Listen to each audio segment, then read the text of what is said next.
आपके साथ यास्मीन।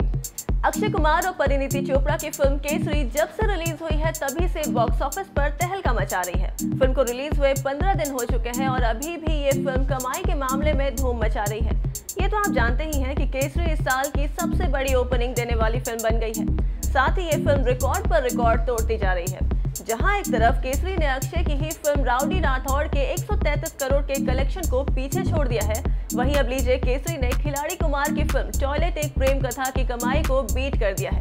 अगर फिल्म 2.0 को छोड़ दिया जाए तो अक्षय की अब तक की सबसे ज्यादा कमाई करने वाली फिल्म टॉयलेट एक प्रेम कथा थी, जिसने बॉक्स ऑफिस पर कुल 134 करोड़ 22 लाख रुपए की कमाई की थी।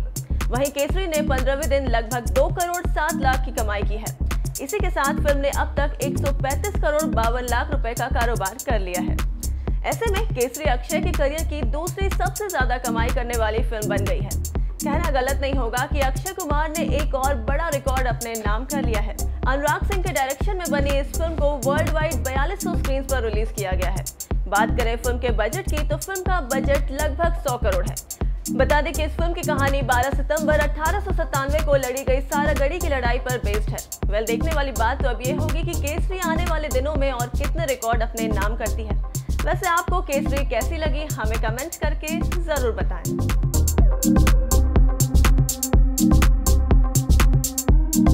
हाय अक्षय, ज्योति फ्रॉम बिग एफएम। मेरा सवाल ये है जी, आपके सामने है जी। मेरा सवाल ये है कि फिल्म काफ़ी जो ट्रेलर्स है लोगों को काफ़ी पसंद आ रहा है, लेकिन आपके लिए पर्सनली कितना इमोशनली और फिजिकली कितना चैलेंजिंग था और कितना ड्रेनिंग था पूरा सिचुएशन जब आप लोग पिक्चराइजेशन कर रहे थे?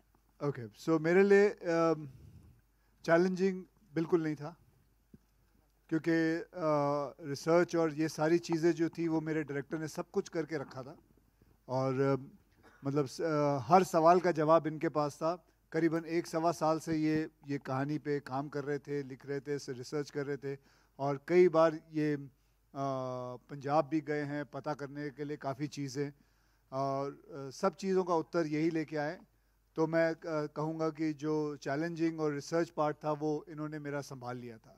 बाकी जहाँ रही ये फिल्म की बात, ये फिल्म मेरे लिए बहुत ही एक इमोशनल जर्नी रही है। मेरे पिताजी भी सोल्जर थे, आर्मी में थे और ये भी एक कहानी उन सोल्जरों की है।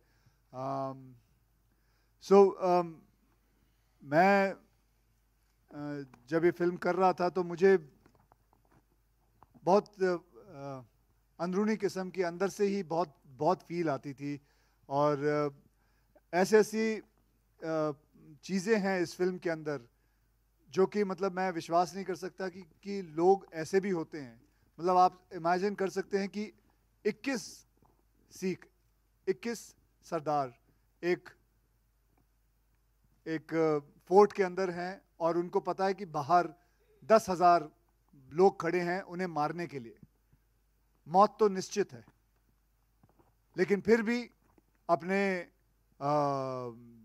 कंट्री के लिए, अपने देश के लिए, अपने ऑनर के लिए, अपने गुरुओं के लिए ये लोग लड़े। ये लोग लड़े जानते हुए कि क्या होने वाला है और ऐसा लड़े कि आज अगर आप गूगल में डालो कि 5 सबसे बड़ी बैटल कौन सी है तो हमारा नंबर 2 पे आता है। ऐसा लड़े ये लोग कि पूरी दुनिया याद रखती है। मैं बस दुख तो इस बात का है कि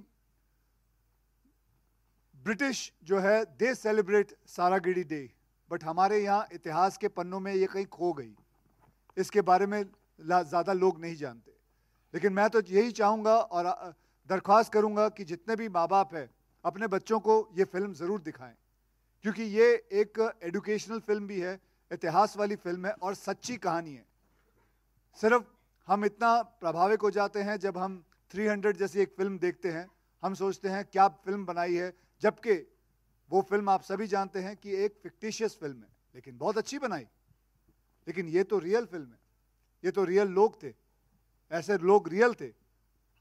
तो बहुत ही एक I can just tell you बहुत फील वाली रही है। और ख़ास करके जब इन्होंने मेरे डायरेक्टर ने मुझसे वो लास्ट के 15-20 मिनट जो फिल्म के अंदर है वो जो करवाया है, और ये ख़ास करके गाना ये लास्ट में आता है, एक वो वाली जर्नी है जब एक सोल्जर को गोली लगती है और उसके पास करीबन 30 या 35 या 40 सेकंड होते हैं, मृत्यु के एकदम नजदीक आ चुका है, वो क्या सोचता है? वो 35 सेकंड के अंदर उसके अंदर वो सारी जो उसकी कथा होती है, जो बचपन से उसके गुजरी है, माँ बाप से लेके बीवी बच्चे से सब आ जाते हैं। सो ये बहुत ही इमोशनल जर्नी रही है। ये आप जब पिक्चर देखोगे आप खुद ही महसूस करोगे। बस आप लोगों से यही दरख्वास्त है कि आप ज़रूर ये लिखें कि मैं चाहूँगा कि इस फिल्म को बच्चे ज़रूर देखें, youth should watch it because it's a lot of learning process in this film which is a real thing. Akshay बाजी, मधु BBC हिंदी से Akshay Baji here on the left. First of all, this is Simran Singh here. First of all, thank you to the team for bringing this film, for making a film on this subject, and thank you for this emotional, heartfelt tribute to the martyrs. My question to you is a concerning question. So, your film Kesari tells us about the true meaning of this color. This is the color of sacrifice, valor, and bravery. But how doesn't bother you when you have a contemporary who is using the same color, but he has used in as a product with tobacco?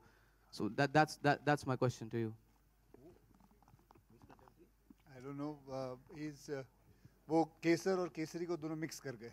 नहीं, that you know, I'm not naming the brand. Yeah, I'm not naming anything. हम से आपने add बीच में पता नहीं कहाँ से ले आए, मतलब हम कहीं और जा रहे हैं भाजी, तुसी कितने और चले गए हो। तो कोई गल नहीं, लेकिन भाजी I don't think like that. मैंने कभी जिंदगी में अपने ख्वाब में नहीं सोचा था कि ऐसा प्रश्न मेरे पास आएगा, लेकिन कोई बात नहीं। इसके बारे में जैसे आपने मुझसे प्रश्न पूछा, उसका उत्तर मैं सारी जिंदगी लगा लूँ, मैं नहीं दे पाऊंगा। तो भाजी आई एम सॉरी, मेरे पास नहीं है उसका उत्तर। हाय अक्षय, BBC हिंदी से मधु। सबसे पहले तो ये जब गाना हमने देखा काफ़ी इमोशनल हो गए हम लोग, उन शहीदों की कुर्बानी हमें याद आ गई।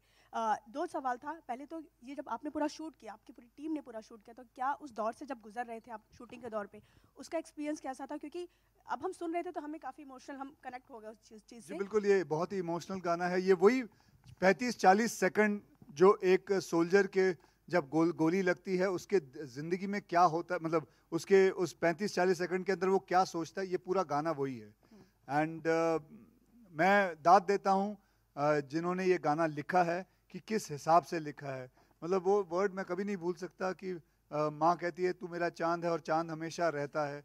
बहुत सारे ऐसे वर्ड्स हैं अंदर जो बहुत अच्छी तरह पिरोए गए हैं। And it was a very very emotional journey ma'am. दूसरा मेरा सवाल ये था कि ये फिल्म कहीं ना कहीं मतलब जिस तरह से आप भारत के वीर से जुड़े हैं, बहुत अच्छा काम कर रहे हैं, लेकिन ये फिल्म कहीं ना कहीं डेडिकेट है, तो उसका भी जानना चाहेंगे, उसके पीछे का कारण क्या है? उसका कारण ये है क्योंकि ये film it is all about the martyrs, it is about what happened in 1897 on September 12th, and it is about the sacrifice what they did for the country, and that is why we have dedicated this film to Bharat Ke Veer and all the martyrs who have given their lives so that we can live our lives. करण जी, मेरा सवाल आपसे है, इसी से ही connected जो मधु ने पूछा। एक फिल्म मेकर होने के नाते आपसे पूछना चाहूँगी कि उरी और पुलवामा के बाद जो माहौल बना है, उसमें ये फिल्म कितनी अहम है, और इस फिल्म को जो अभी माहौल बना है उसका कितना फायदा मिलेगा? अच्छे वे में पूछ रही हूँ, खराब वे में नहीं पूछ रही हूँ। देखिए, जब हमने ये पिक्चर ये प्लान की थी और बनाई थी, तो जिस माहौल का आप जिक्र कर रहे थे वो माहौल था नहीं।